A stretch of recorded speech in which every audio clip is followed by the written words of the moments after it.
Content Creator Show. I am Jennifer Navarrete, and I am joined by... This is Shaine Mata, and I want to welcome everybody to this show one more time. So we have just a short session today, right? Because we brought up more questions last week.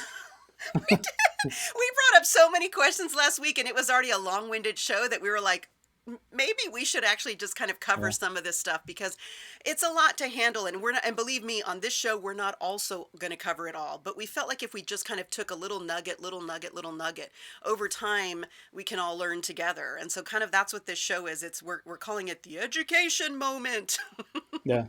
So I think I guess we can kind of rely on some of our experience when we first started off with podcasting and with content creation. I guess new media back in the day, it was called when there wasn't social media. The only social media was blogging. Everybody would go on, uh, visit each other's blogs and comment and like or whatever. When social media became a thing, when Facebook and Twitter became the place, Yeah. I started blogging a lot less. I blog so rarely now because if I have something I want to share with the world, I tweet about it, or I write a Facebook post about it, or I take a photo and share it on Instagram, or I do something on LinkedIn. And I feel Hmm. like in a way that fastness of social has kind of taken away the long form content. At least it has for me personally. I don't know. What about you, Shaine? No, actually, well, on Hive it's different because, and I think we're going to go into communities in a little bit. But because Hive is so generic and the way that it takes in content, you can do the short posts like Twitter, Facebook, but it also has the ability for you to do long form posts. It just depends on where you're posting. For example, there's dbuzz, right, Mhm. where it's Twitter like, and so actually short posts are encouraged because it won't let you go over the was it 200 and some characters, 280 or something like that. Yeah, yeah. Well, so maybe this is a good opportunity while we're looking to maybe to show folks, because one of the things that we didn't mention last time, we kind of touched on it a little bit, was the Hmm. community aspect, right? Because where where do you post your stuff? Do you post it if you're on the blockchain? Does that mean that it's vanilla? No, there's little communities, just like there are groups in Facebook where you talk around a specific topic. There are communities inside of Hive that you can talk about specific topics. So Shaine, do you want to shall we roll to the screen share? Sure. Actually, I mean, I've got a couple. Let me pull it up. I didn't think to put that up there. So there's one that I use a lot. It's Leo Finance, and Leo Finance is also on Hive, but they have their own separate community. So are we screen sharing right now? We are. Okay. So Leo Finance is mostly about finance and money and business type of posts, and so that's the theme of these posts. Uh, and the cool thing about Leo Finance is that they have their own token as well. So when you post something here, it'll go to the Hive blockchain, but it will also show up here on their front end. But it's all stuff that shows up here is only here. It doesn't show up. You don't see posts from other communities in here. And another thing is that not only do you earn Hive, but you also earn Leo tokens, which are for a while they were the value of the Leo token was a bit higher than it was for Hive. They've balanced out a little bit, so they're roughly the same. But you can get pretty well rewarded on Leo. That's a pretty popular community. Uh, it So was that and so because so when I think about Leo finance, just like to give like a real world example, it kind of uh-huh, obviously they want to talk about money, right? Or right, cryptocurrency. But crypto. Yeah. right, crypto primarily. But in essence, it's kind of like LinkedIn, right? Because LinkedIn is about business and Leo's about the business of crypto finance, about money or money as it Hmm. relates to crypto. And so you're going to behave a certain way on LinkedIn as you would on Facebook or Twitter, right? By the same token, I'm guessing Right. that the kind of post that you might do on Dbuzz or elsewhere is not acceptable on Leo Finance. Can you talk a little bit about the nuances to that? Yeah. Well, I think I hadn't thought about it as LinkedIn. For me, it's more like Zero Hedge, or Mm, there's another place where yeah, actually, a that lot of makes more financial people sense. post. Yeah, Hmm. where a lot of people come in and they'll post and they get paid on the back end, right? But kind of like that. But still, but you're right. There is an expectation of keeping it on topic. If you don't, then you get muted, and then you don't really get rewarded anyway. So you kind of it's moderated so that that way you stay on topic. They don't want the people just posting on shitland ponies and then having to show up here. It's kind of a little bit out of place. Uh, so yeah, and I think like debuzz, of course, it's short and quick, and it's expected that you're going to be posting that type of content. I don't know if we showed it last time. Yeah, well, I mentioned that debuzz is kind of my thing because it very much reminds me of Twitter. You know, you've got the little, Hmm. and if I look at the posts that I'm doing, I don't have very many blog posts, and I have a lot more, a lot more posts on debuzz just because it's something that is very close to what I enjoy doing anyway. You know, on traditional Yeah. social, and I really like the international aspect of it though, and that's something that I know Twitter is all over the world, but I don't see as Hmm. much international stuff on Twitter than I do Yeah. here.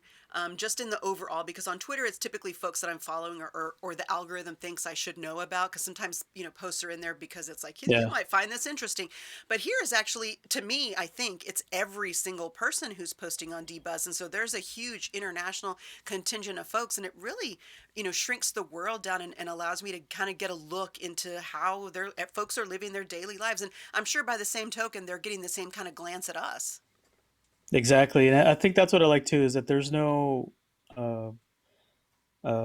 algorithm that's figuring out what you like. It just gives you the feed just as it is.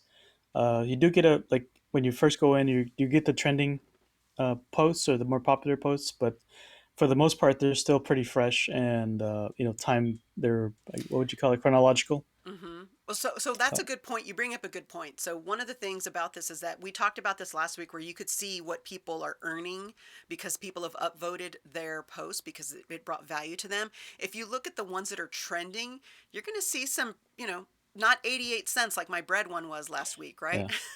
yeah. Well, you know what? Actually, because of they think it seemed like it was a bit unfair to put in 30 seconds of effort and then get rewarded handsomely. Most of your posts on Tbuzz, unless you manually turn it off, is to they limit you to $1 of value, and then it after that it won't take any more rewards. So at the most, you'll make about $1. Uh, Really? yeah, What am I yeah, seeing? Maybe, oh, it's the blog post that I'm thinking of. yeah. That So you if you can see go, like $80 or 100 and something dollars on a blog post. yeah, so if you see here it says max payout, you can One. change that, but by default it's one. Ah. See, I'm learning Uh, stuff every time, folks. Every time. right, and it makes sense, because again, we don't want to abuse the blockchain because we're sharing the resource with everybody. So it seemed fair to just cut it off at $1, and I think that was what they did there. Okay, so Uh, I have over 40,000 tweets on Twitter. I want to say it's like 43,000 tweets because I've been on uh-huh. Twitter since, well, you and I have both been on Twitter since 2007. And Wow. so if I got $1 for every single tweet, Yeah, that'd be pretty sweet. So even at $1, if it's capping out, and not or to even say that you're going to get yeah, $1, you may get 2 cents or a penny or nothing, but the yeah, possibility is there. It's pretty sweet. yeah, exactly. And so anyway, so we were talking about the community part, and I think on Twitter when it first started off was a PodCamp, or was it PodCamp? No, Barcamp, Bar camp. Hmm. right? For us at least, it had started before then, but that's when we kind of really got into it. Uh, I think what made it fun at the beginning and still is that you kind of roam around with the same groups of people and you comment back and forth. We're sharing or adding each other, and I think that is something that I would like to have on Hive, but I just never had that community built. Does that make sense? Like we Hmm. never. Uh, I don't have any like people that I know personally on Hive that allow for that sort of back and forth. That mutual support of friends. Uh, and that's what I mentioned last week is that if there was something that uh, I don't know if it's regret, but I think I could have done better was that is bring more people on. And Hmm. so Alma has said that she's interested. This is my missus uh, in posting. So we're gonna see if we can add her to the mix here. Yeah, that would be great. I mean, that's a nice thing about participating in this space is that the more folks that you bring into the space, the actual better that it gets. In my experience, I mean, we're connected here. I mean, Shane brought me and my family into Hive and educated us on what we could do and gave us the comparison and stuff. And we've kind of been, fumbling around. My youngest son, actually, I'll come over here real quick since I'm chatting. So my youngest son does the gaming. He does Splinterlands and is earning some pretty good rewards just by gaming in Really? Splinterlands. Yeah, yeah. And he's actually renting his cards out and all kinds of Wow. stuff. So he's investigating the gaming side Yeah. of the block of, the Hive and Hmm. earning crypto through it, not just from for gaming, but also from renting out cards Yeah. or that he has. And then of course there's dark crystals, which that's a whole Mm. other world. So if you So have kids that like to game, yeah.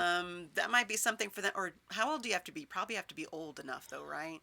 Well, they 18. don't. No, there's nobody to enforce it. It's decentralized. So I mean, who's going to tell you not to?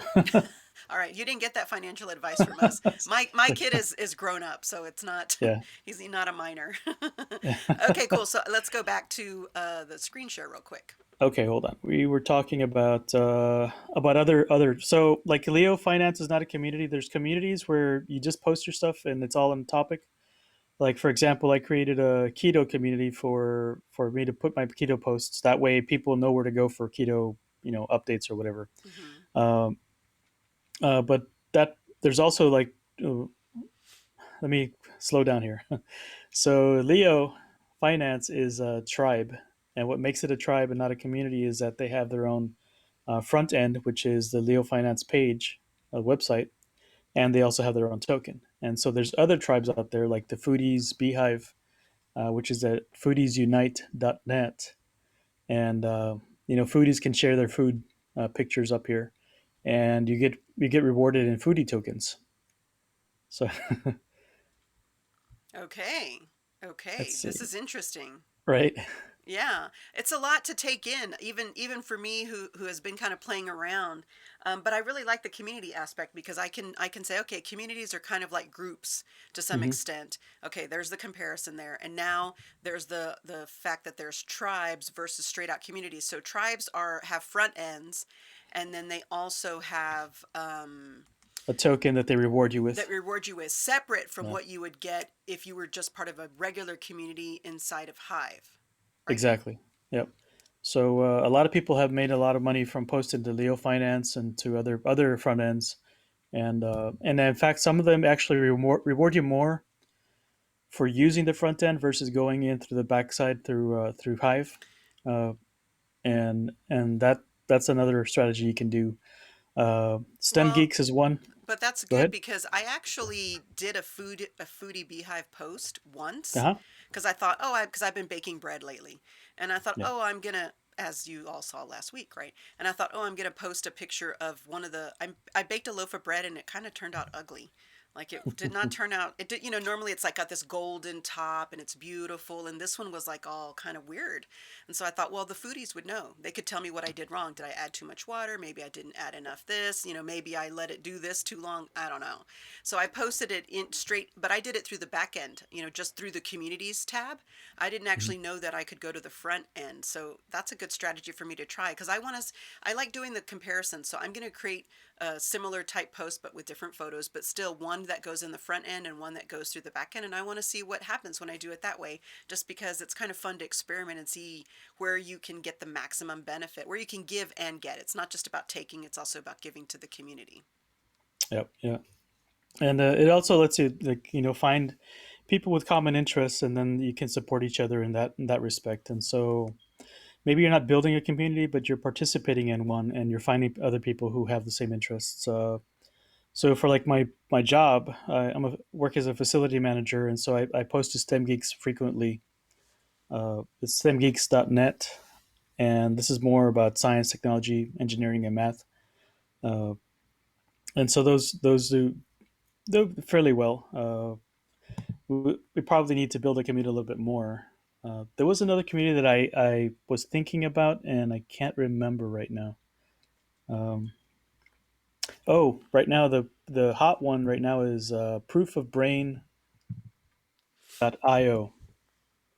and so you can actually have your posts come out on Proof of Brain from anywhere by putting in POB or Proof of Brain as one of your tags, and it'll come out on the front end here, but you won't get as rewarded as much. So, but this is where a lot of people are posting right now.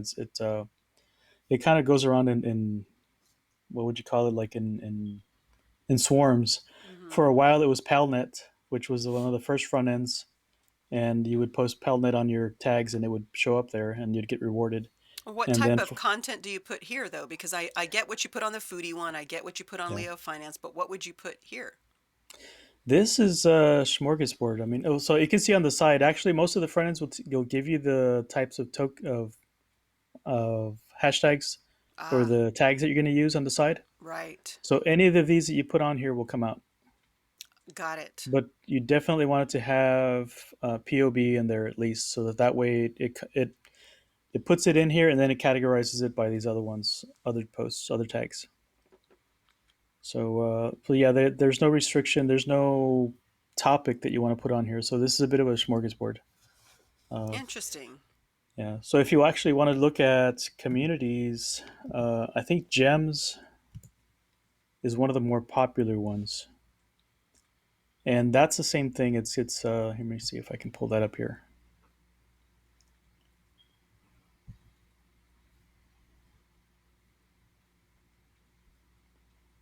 So you can see Leo Finance is popular. Mm-hmm. I haven't looked at Hive Pets. Gems is pretty popular. And what is GEMS? uh, it really is just kind of a curation community, so everybody helps each other out. It's again a bit of a mixed type of. There's no central topic. It's just more of everybody. It gives you a chance to be seen, and I think it's one of the larger communities on here. Let me see. They've got 1,600 active users, or 1,069, and 13,000 subscribers. So, because it is so active, there's a good chance that your posts will be seen and commented upon. So I have been primarily, occasionally writing a blog and mostly hanging out in Dbuzz, and then I'm tried out the Yeah. foodie thing, but there's a whole heck of a lot more that I could and potentially should be doing to really get a sense of the full featureness that Hive has to offer. Right. And so you do want to explore the communities. And I think that overcomes the problem of being what the English call a Billy No Mates, um, where you just have no friends to help kind of help you out. Billy No Mates, is that a thing? I never heard that Yeah. before. I'm sitting here trying to go like, what? What? Like I don't know what that means. So okay, Billy No Mates. So Billy meaning and no mates like no friends, right? No And so friends, right? Yeah. is this like a British thing because they're the ones who It, say mates, or maybe it's Australian? yeah. No, it's a British thing. Okay, okay, I'm learning. I'm learning. Yeah. Okay, cool, cool. Okay, so what else can we look at when we're looking at some of the community aspects of it? I mean, obviously, I always find that when it's better to listen and watch before you jump in. hmm And is that still true inside of here? For the most part, no. I think everybody. Uh, well, once you get the feeling for this overall of the community for Hive, from my sense, from my experience, it seems to carry over to all the other communities. I don't think there's things that are taboo and some that aren't in others. So, as long um, as long as you don't make a nuisance of yourself, I think you won't get pounded. Use your Yeah, common because the sense, thing is, folks. yeah, because I mean, if you make a nuisance of yourself, then you get downvoted, and so that wipes out your rewards, right? Mm, And then if the account is big enough, not only do you get downvoted and lose your rewards, but also you lose reputation. mm. So if you cross some of the bigger accounts, you can seriously lose a lot of reputation, and that also limits your exposure on the platform. And I think if you go below 25 or something like that, uh, But don't then you you start with basically 25? yeah you start at 25, Wow. and then you start building up. But yeah, so and you can see on some of the accounts that they have after the name, there's a little number, Mm-hmm. and that gives you your reputation level, and it's very difficult to move up. So you don't want to lose it for being dumb. Okay, I want to look at. Show me one. We're showing the screen again. Show me what you're talking about, so that, or show Okay. not just me, but show our viewers and our for our listeners. So for our listeners, by the way, if you have a podcast 2.0 app, what we're doing is we're putting screenshots and little chapter art so that you can follow along, so that you're not left out. And you can find that by newpodcastapps.com. Let me switch over to.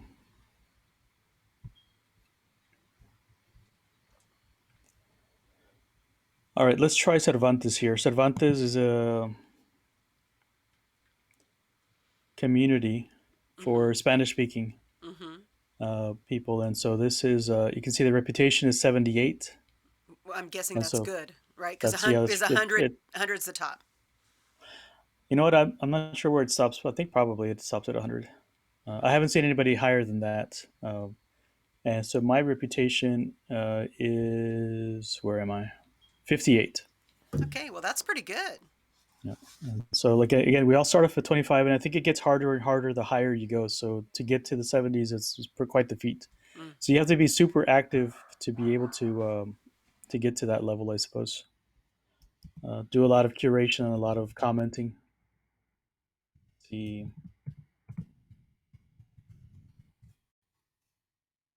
I have another account that's more active, and that one's 59. So, Wow, that's really great. So what are you so you're curating content, you're creating original content, you're uh going to the different communities or tribes and posting, and that's where you're, I mean, that's how you're finding success, right? Is by kind of like salt and peppering yourself across the various places, right? You're not hyper focusing in one area. I am, in right. a sense. I'm pretty much focused on dbuzz, and I haven't really explored other places. But I'm, from what I understand, based on what I'm learning from you today, is that I'm missing out by not salt and peppering myself in other No, communities. no, I think yeah, I think there's space for both because the reason I go to these communities is because I have these different interests. Sometimes because I've been doing the keto diet, and so that for me that meant like I wanted to find other people who were doing it, and I couldn't find anything, so I made a community for that. Nice. Right now it's just me. Oh, it's a But community of one, but hey, we've got to yeah, start somewhere. yeah, It all has but to start yeah, somewhere. and for the STEM stuff again because of my job, I use that to post stuff that I'm learning on the job. And for the Leo finances, I've always been into crypto and finance and money and stuff like that. So for me, that was a natural fit. And uh, there, I do visit the travel ones sometimes when you just kind of want to escape. Those are fun. Travelfeed.io. That's a cool community, but it also has a front end and their own.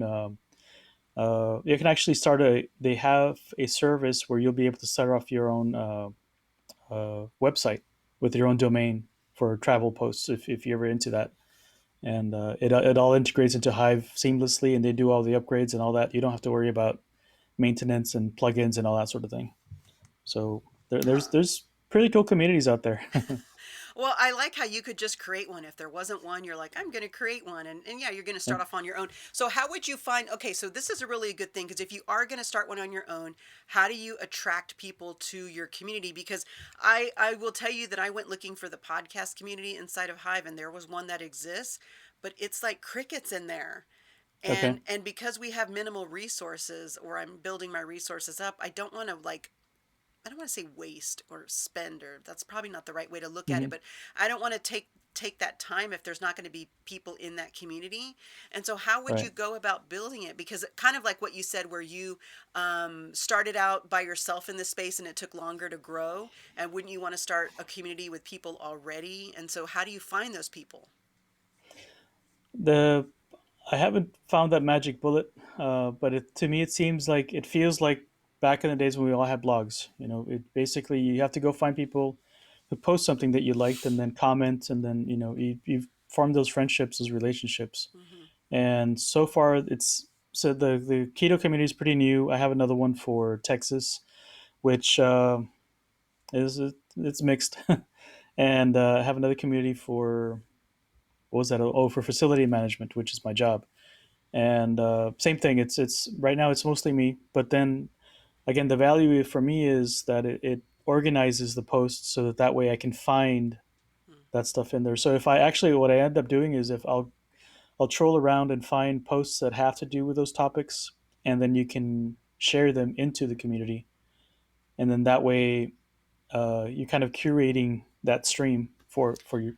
Well, and I'm doing it for me. those people Yeah. get notified too, though, right? That you Yes. Uh huh. shared it. And- Exactly.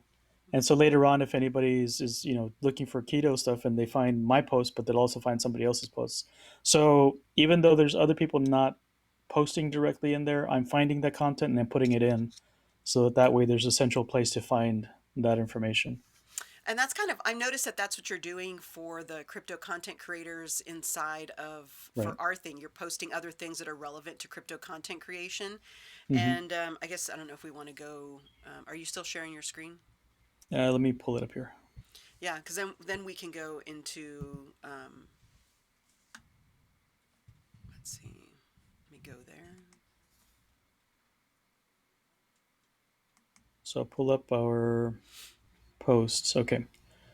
So yeah, what I have been doing is so I find something interesting out that somebody has posted regarding podcasting or media creation. Then I'll do is I'll reblog it, and so that way uh, they get exposure, I get exposure. Of course, our audience isn't that big yet, but that's eventually this will be a good thing to do. Right. So I have, yeah, So we invite you to join us, to join our community and become part of the conversation. And while we're on our page, it's a good time for us to look at our our there value we for go. value, right? So There we the go. value for value is where we talk about the opportunity that folks have to upvote and to share value with us if they find what we've done has value as well. Exactly. Yeah. So we had a where was I going with that?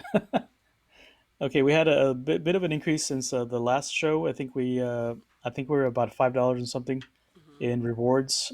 We've bumped up a little bit. I'm not sure if that's because of crypto went up because Bitcoin went up, but we're at 16.458 Hive and at I thought we had $1.69 or 1.692 Hive based dollars.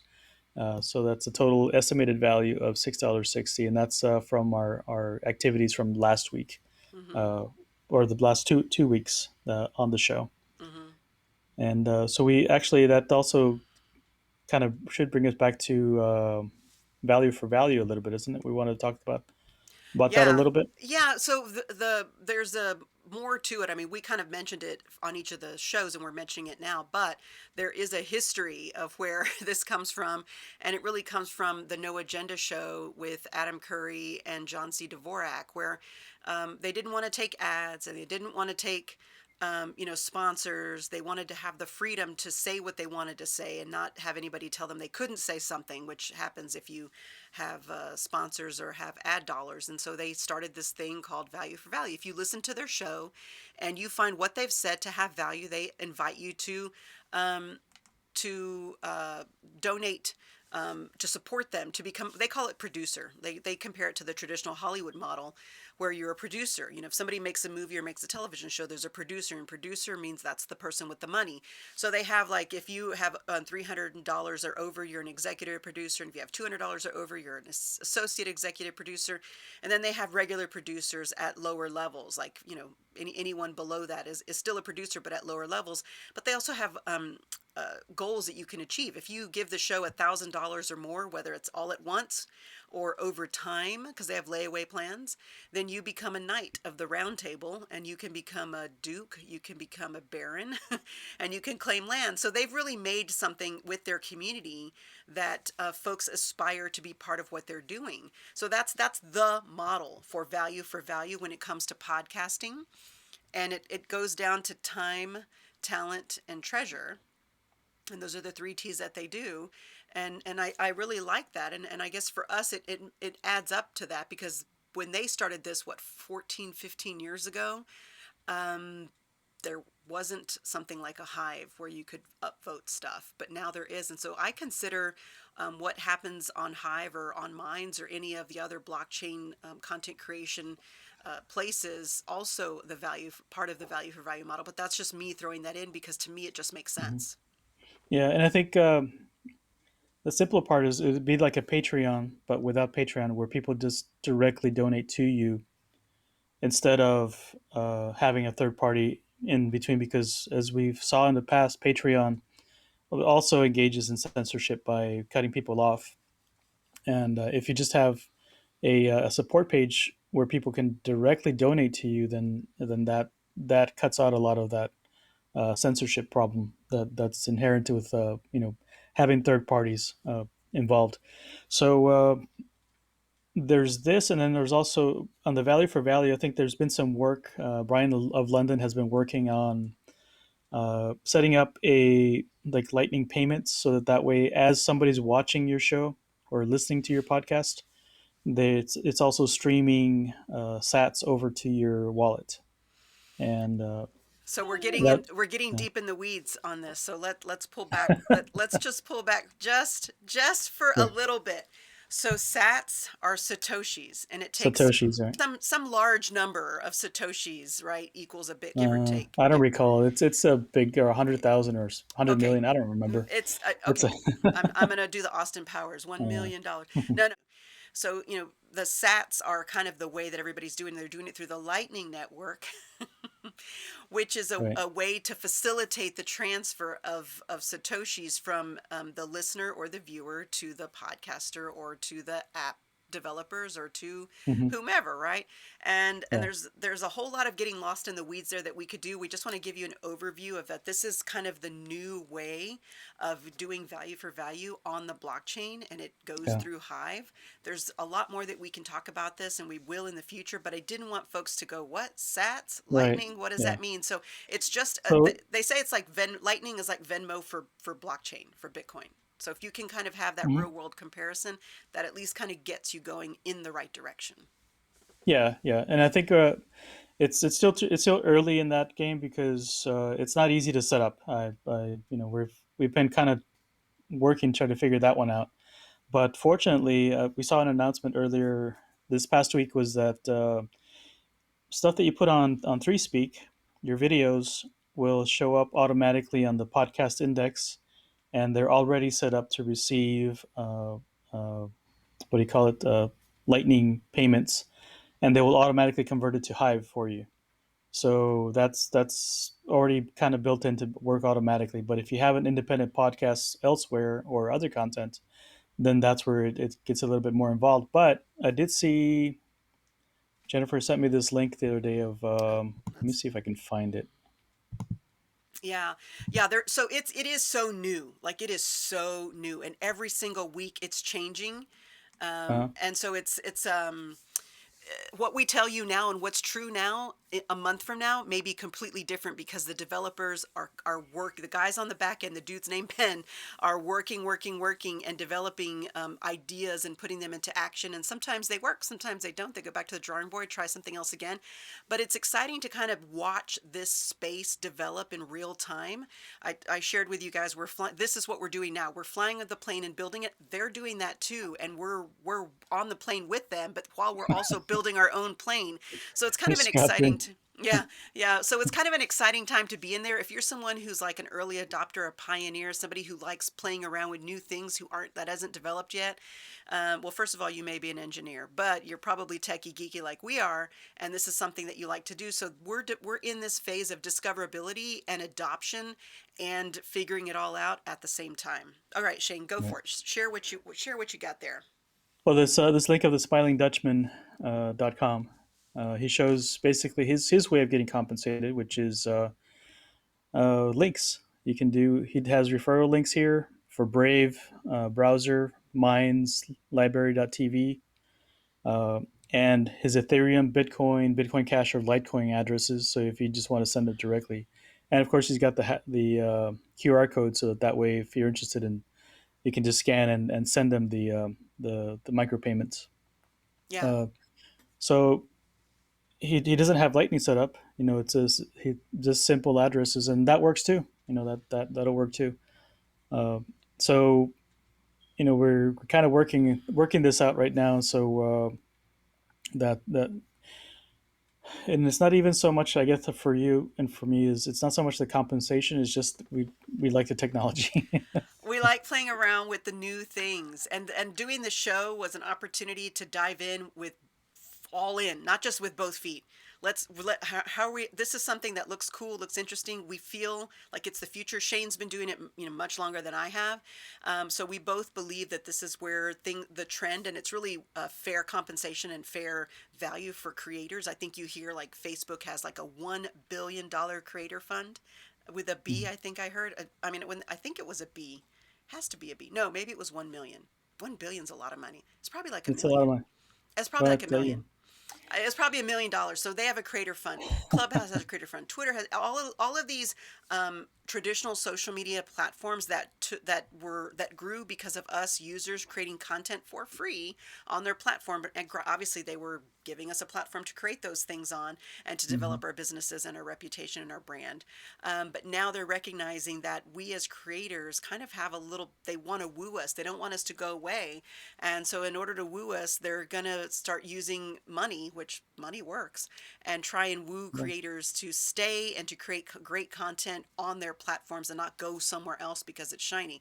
I kind of feel personally that everybody's like freaked out by TikTok because TikTok just totally, went nuts.